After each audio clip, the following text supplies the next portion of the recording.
This is just absolutely embarrassing. The Dutch government is folding to supply chain pressures, the same pressures that it helped create. It is relinquishing control of Nexperia as its illegal seizure of Chinese-owned company didn't quite go as planned.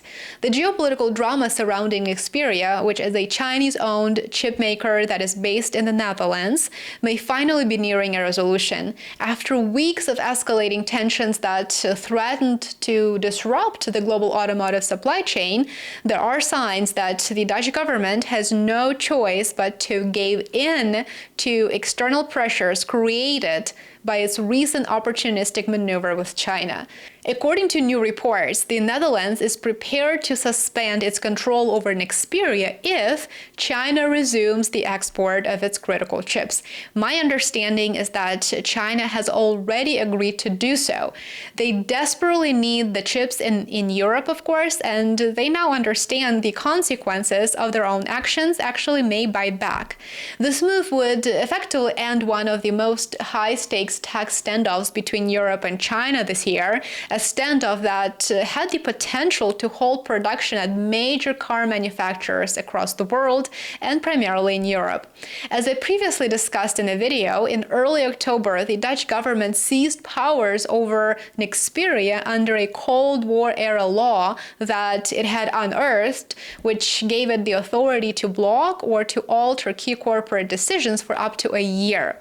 Officials in The Hague argued that Nexperia's parent company, Wingtech Technology, it's based in China, was mismanaging the firm, draining the financial resources, and potentially threatening the security of chip supplies to Europe. So they decided to seize Nexperia. But China retaliated very, very quickly. It did not wait. In an unmistakable show of force, Beijing imposed restrictions on exports of Nexperia chips, which account for as much as 70% of the company's global output. The result was an instant supply crisis. Nexperia is a vital supplier of power control chips used in modern vehicles, and automakers like Volkswagen, Honda, and Stellantis depend quite heavily on its components. So, needless to say, it was just a matter of time until these companies halt production completely. And as you know, I've discussed this in a recent video, Volkswagen panicked. It truly did panic. By late October, Nexperia had notified customers that it was halting the direct supply of wafers to its assembly plants in China due to disputes over payments and management control. Industry groups quickly warned that unless the conflict was resolved quickly, European car production could grind to a halt within days. Think about thousands of employees that would have been affected. It was a striking reminder of how deeply globalized and very fragile the semiconductor supply chain has become. But this week, the Dutch government has issued a new statement in which it says it hopes that chip exports from China to Europe will resume in the coming days. So it just wants things to be back to normal prior to its illegal seizure of the Chinese-owned company. If the shipments restart and the financial issues between Nexperia's Dutch headquarters and its Chinese operations are resolved, the Netherlands has signaled that it is ready to revoke its emergency powers as soon as next week. Honda confirmed that it has already received word that Nexperia's chip shipments from China have resumed, and it expects production to get back on track. Still, it's worth remembering how this crisis began and why it became so geopolitically charged. It's not an exception, it's rather a rule in how trade is now used for political gain and how it may backfire. For Beijing, this looks like yet another instance of Western nations coordinating to curb China's technological reach. We know that the initiative was actually given by the United States, and then the Dutch government reacted, it complied, and by blocking exports of Nexperia chips, China was sending a message, and that message was, we too can play this game. What's interesting is that the global fallout was immediate. It was quite immediate. Nexperia supplies nearly 40% of the chips used in automobiles worldwide, and even a brief disruption risked throwing global car production into chaos.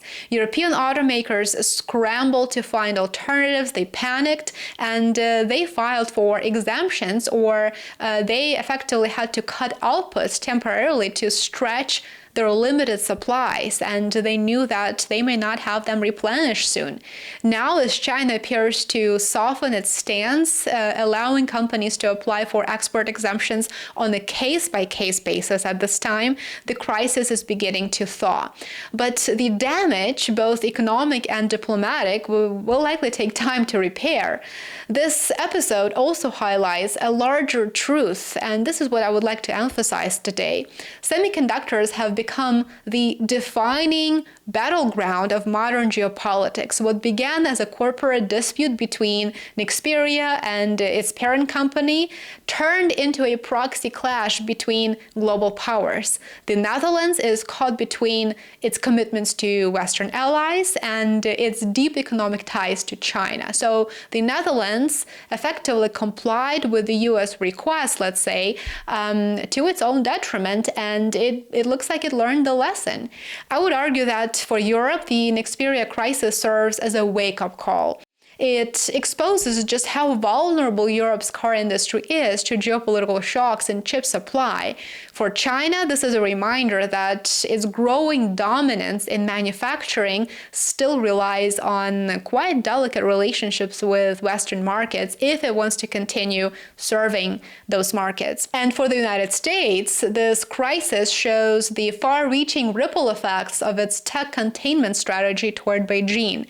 The United States sort of observed from a distance, and it knew that it wouldn't be impacted, but of course Europe is always ready to put its own interests on the line.